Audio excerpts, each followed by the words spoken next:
the Seventh-day Adventist Church continues in the Protestant Reformation tradition to continue to apply the historicist approach to understanding Bible prophecy.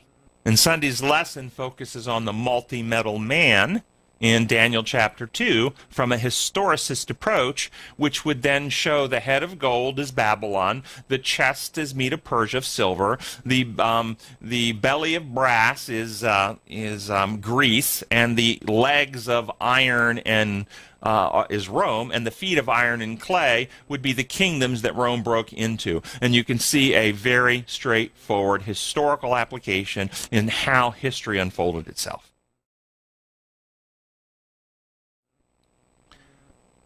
Monday's lesson documents the day-year principle.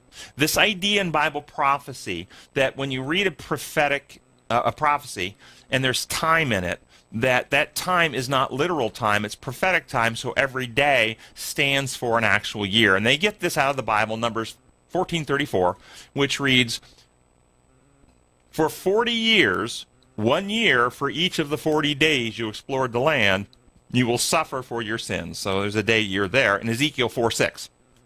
"After you have finished this, lie down again, this time on your right side, and bear the sins of the house of Judah. I have assigned you 40 days, a day for each year." And so there's a Bible principle, a day for a year, to be applied. For me, the question would be, okay, that's a theory. There's a Bible basis for that possibility, but we need to test it. We need to apply it to some Bible prophecies. And if it's true, then we will see time prophecies falling out specifically and occurring consistently with this application. If it's false, then you apply this and it doesn't work. So let's test it. And one of the best places to test this would be Daniel 9:24 to 27, which is a prophecy concerning the coming Messiah. And it is a time prophecy, giving time when this will happen. And let's read it. 24 to 27. 70 weeks are determined for your people and for your holy city, to finish the transgression, to make an end of sin, to make reconciliation for iniquity, to bring an everlasting righteousness, to seal up vision and prophecy, and to anoint the most holy. Know therefore and understand that from the going forth of the command to restore and rebuild Jerusalem until the Messiah, the Prince, there shall be 7 weeks and 62 weeks. After the 62 weeks, Messiah shall be cut off, but not for himself. Then he shall confirm a covenant with many for 1 week, but in the middle of the week he shall bring to an end to sacrifice and offerings. It's very interesting to read this prophecy in multiple different translations, because if you read it in a variety of translations, you will see significant differences in how it's translated. And those differences are based in the assumptions the translators have when they go to the text. It's a great place to demonstrate how the Hebrew can lead to multiple different English translations with multiple different meanings depending on the lenses the translators have and the biases and assumptions. This particular translation, which is the New King James Version, is a reasonable one, as long as you understand that the sevens are weeks, which most of the other translators actually translate as weeks. So, to test, and I think the King James also did, some of the others will say sevens, and this one did actually say 70 weeks. So to test the year-day principle, we need to calculate the total number of days, which would be years, and have a starting point, and then see if in fact Messiah comes and accomplishes what is described in the prophecy. If those things fall true, then we can have confidence in the day-year principle. If you research this prophecy, you'll find various interpretations and applications. Some applications of this prophecy take the preterist approach. Remember the preterist? It all happened before Jesus came. And therefore they apply this to the time of Antiochus Epiphanes, which is a Greek general who invaded Rome and sacrificed pigs on the altar in the temple. And I've seen many arguments from the preterists and the historicists going back and forth with the text and trying to interpret this Hebrew word, and this Hebrew is used here, and back and forth with all the technical applications. And they never seem to ever come to an agreement. They're always in disagreement because they miss the point. And it's very simple to understand which way is true on this. And that is, what is the purpose of the Bible and its central message? The purpose of the Bible is the plan of salvation.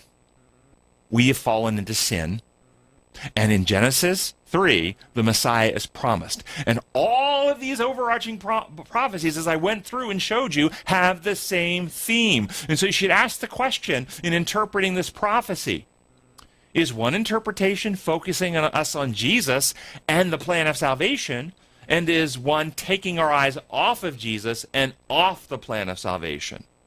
And if that's the case, you can be really confident that the one that keeps our eyes on Jesus and the plan of salvation is the correct interpretation, regardless of all the technical mumbo-jumbo that they want to argue. Okay? And so we can reject the preterist view. It's completely fraudulent because it takes our eyes off of Christ and the plan of salvation. But we can go on to show that the time points will also map out perfectly to the life of Jesus.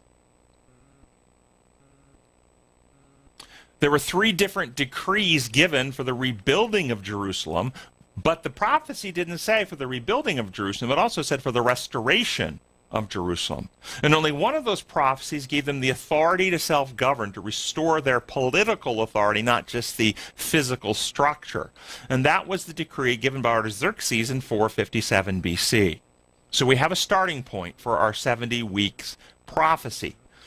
So, weeks have 7 days. So 7 times 70 equals 490 days, which would be 490 years. The prophecy breaks the 70 weeks into segments.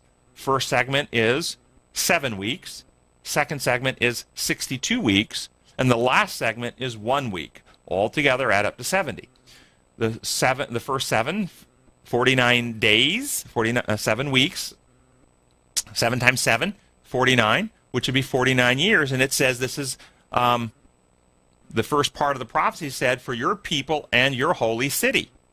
Well, what happened in those first 49 years, those first 49 years after 457 BC?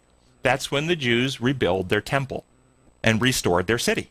So the first 49 years was the rebuilding of actual Jerusalem, 70 years for your people.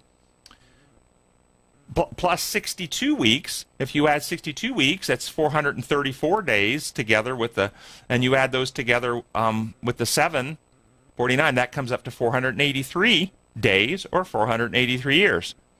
And so if we go through this, 7 weeks, 49 years, Jews rebuild their temple. 483 years after the beginning, or 434 years from the end of the building of the temple, takes us to what year? 27 AD. And that was the year when Jesus was baptized and began his ministry until the coming of your Messiah, the Prince. Exactly as the prophecy predicted, right on time. In the middle, and then we're into our last week, and it says in the middle of 1 week, the last week, that he shall bring an end to sacrifices. In 3.5 years after he started his ministry, he's crucified. And at his crucifixion, the veil is rent in the temple, bringing an end to the Old Testament sacrificial system, just as the Bible prophesied. And at the end of the 70 weeks, 34 AD, Stephen is stoned, and the gospel now is no longer simply to the Jews. It goes to the whole world, and all of the world is included in the promises. So the focus is on Christ, and we can be confident the historicist view and the day-year principle actually works.